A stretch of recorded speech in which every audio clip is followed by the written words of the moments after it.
Kali ini saya akan mengulas lengkap cerita dari alur film berjudul Flight Plan yang diperankan aktris berbakat Jodie Foster. Scene dibuka oleh seorang wanita yang sedang menunggu sesuatu di ruang kereta bawah tanah. Kereta berhenti, wanita ini hanya diam terpaku. Lalu kemudian scene berpindah di suatu tempat, entah itu ruang mayat atau ruang otopsi. Kemudian scene kembali lagi ke ruang kereta bawah tanah, di mana ada seorang laki-laki yang ternyata suaminya. Lalu, scene pun kembali lagi ke ruang otopsi. Wanita itu melihat isi dalam peti mati itu. Scene berganti menuju jalanan sepi, memperlihatkan suami dan wanita itu. Setelah memasuki apartemen, si wanita itu yang bernama Carl meminta suaminya untuk duduk di taman dulu. Scene berganti kembali menuju ruang otopsi, yang ternyata di dalam peti mati adalah suaminya. Tun berganti. Sekarang kita memasuki babak selanjutnya.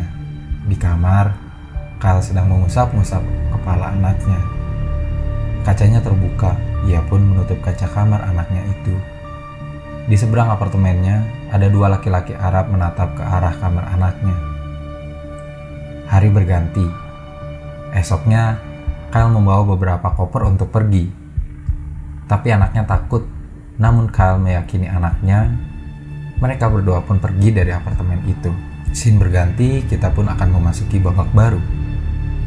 Di bandara, Carl sibuk melihat jadwal penerbangan pesawatnya. Ia tak sadar kalau anaknya sudah tak ada di sampingnya. Dengan penuh kecemasan, ia pun mencari anaknya. Sampai kemudian anaknya ketemu, ia pun sedikit marah. Setelah itu, mereka berdua pun masuk ke dalam pesawat. Kyle dan anaknya adalah penumpang pertama yang memasuki pesawat itu. Tak lama kemudian, penumpang yang lain pun ikut masuk. Tak jauh dari tempat duduknya, ada seorang pria menanyakan beberapa pertanyaan ke pramugari. Di kaca pesawat, anaknya melihat keluar jendela. Di sana ada peti mati ayahnya yang dibawa ke dalam ruangan kargo pesawat. Lalu, pesawat pun siap untuk lepas landas. Bergetarnya pesawat ikut juga menggetarkan peti mati suaminya Kel yang berada di ruang kargo pesawat itu. Ketika pesawat mulai stabil, Kyle pun mengajak anaknya untuk duduk di belakang karena kursinya yang kosong. Apa kalian sudah mengencangkan seatbelt kalian? Karena kita akan memasuki babak selanjutnya. Beberapa jam setelah pesawat itu mengudara, Kyle terbangun dari tidurnya. Tapi anaknya tak ada di sampingnya. Anaknya menghilang. Kyle pun berjalan ke kursi yang sebelumnya ia tempati. Tapi anaknya tak ada juga di sana. Ia pun menanyakan anaknya ke laki-laki yang duduk tak jauh darinya itu. Tapi laki-laki itu tak melihatnya. Kyle mencari ke kamar mandi, tapi anaknya tak ada juga di sana. Ia mulai cemas. Kyle pun menanyakan ke pramugari. Ia terus mencari anaknya, tapi anaknya tak kunjung juga ketemu. Ia kembali ke tempat duduk asalnya. Di sana ada boneka yang selalu dibawa anaknya. Ia semakin cemas. Ia pun menanyakan ke penumpang lainnya, tapi tak ada yang melihat anaknya. Dibantu pramugari, ia pun mengumumkan di dalam pesawat itu apa ada yang melihat anaknya atau tidak. Tapi tak ada satupun penumpang yang melihat anaknya. Kyle pun meminta para awak kru untuk mencari anaknya yang hilang di semua tempat di dalam pesawat itu. Hal aneh terjadi, penumpang yang duduk di depannya bahkan tak melihat Kyle bersama seorang anak. Kyle semakin panik. Kemudian, ia melihat pramugari menelpon seseorang. Pramugari itu mengatakan sesuatu yang menggetarkan Kyle. Pramugari itu bilang kalau tak ada daftar nama anaknya di catatan pesawat. Kyle pun mencoba meyakinkan dengan memperlihatkan boarding pass anaknya. Tapi boarding pass anaknya pun hilang. Aneh. Kyle pun mencoba mencari di ransel yang dibawa anaknya, tapi ransel anaknya pun ikut menghilang. Kyle tahu, seseorang menculik anaknya. Karena tak mungkin anaknya bisa mengambil ransel itu, karena terlalu tinggi untuk anaknya. Ia semakin panik. Saya tahu, mungkin kalian udah bisa menebak kemana cerita film ini akan berlangsung. Tapi tunggu dulu, karena nanti kita akan menyaksikan sesuatu yang tak terkira. Kyle pun berlari menghampiri kapten pesawat. Keadaan semakin mencekam, penumpang yang lain pun ikut tegang. Saya pun yang nonton ikut tegang. Kyle yang semakin tak terkendali, akhirnya dilumpuhkan oleh laki-laki yang tadi duduk tak jauh darinya, yang ternyata merupakan seorang polisi udara. Laki-laki itu bernama Carson. Kapten pun keluar dan mulai bertanya informasi tentang anak Kyle yang menghilang.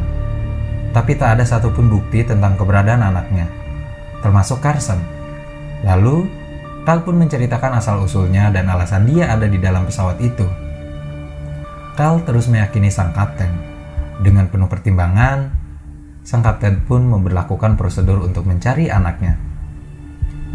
Lampu-lampu dinyalakan, penumpang terbangun, kamar mandi semuanya dikunci.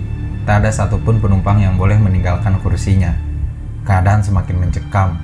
Beberapa awak kru bahkan mencari ke ruang avionik, namun tak ada apapun di sana. Kyle terus mencari, semua awak kru terus mencari, tapi tak ada sedikit pun bukti tentang keberadaan anaknya.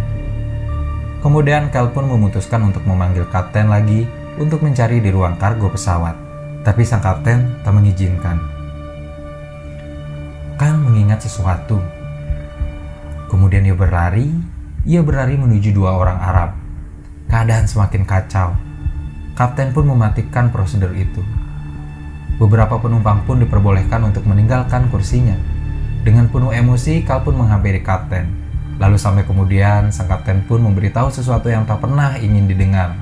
Ya, kapten itu bilang kalau anaknya sudah mati, bersama suaminya yang jatuh dari lantai 6. Tapi Kyle menyangkal itu semua. Kyle tahu anaknya tak mati bersama suaminya. Babak selanjutnya dimulai. Kyle terbangun dari pingsannya. Di sampingnya ada seorang terapis suruhan sang kapten untuk membantu menenangkan Kyle. Kyle yang terpukul meminta untuk ke kamar mandi agar bisa menyendiri. Di dalam kamar mandi, ia mulai membuka bajunya. Ia naik ke atas toilet, ia menuju ruang avionik. Sedikit bocoran, Kyle merupakan seorang insinyur pesawat, jadi ia paham betul bagaimana ruangan dan cara kerja mesin pesawat. Kembali ke ruang avionik, di sana ia melakukan sesuatu yang tak disangka-sangka. Hal yang ia lakukan membuat semua penumpang di dalam pesawat itu panik bukan main. Tak sampai di situ, Kyle pun kembali melakukan sesuatu yang membahayakan pesawat itu sendiri. Di tengah kekacauan, Kyle diam-diam keluar dari kamar mandi tanpa sepengetahuan Carson. Diam-diam Kyle masuk ke dalam ruangan kargo pesawat. Mobil yang berada di sana pun ia hancurkan, tapi anaknya tak ada di sana. Ia pun melanjutkan pencariannya.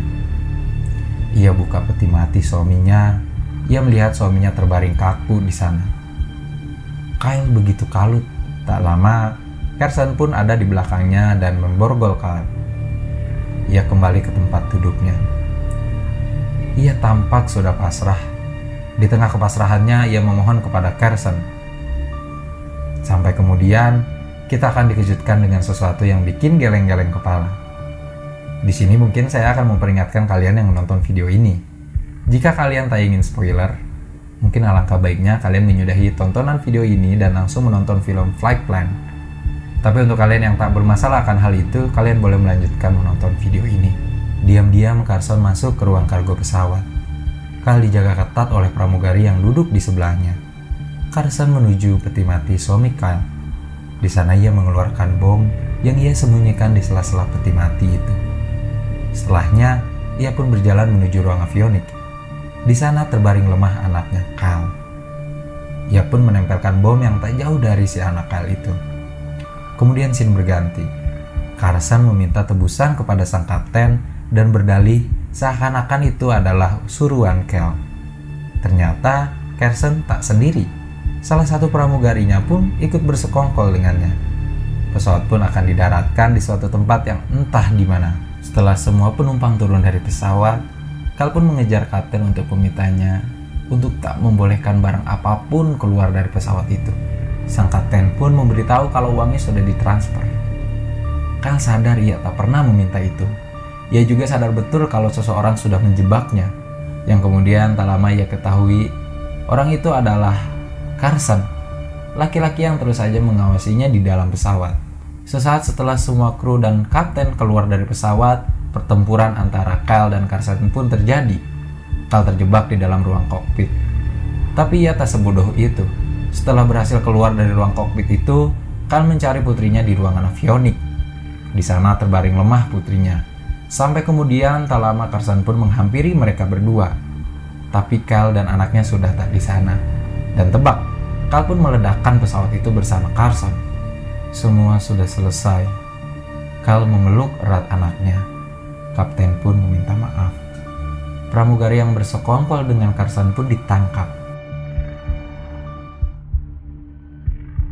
Oke, itu dia ulasan lengkap mengenai film Flight Plan, film yang dirilis pada tahun 2005. Sejatinya film ini benar-benar mengajarkan sekali bagaimana rasa sayang seorang ibu pada anaknya yang tiada batas.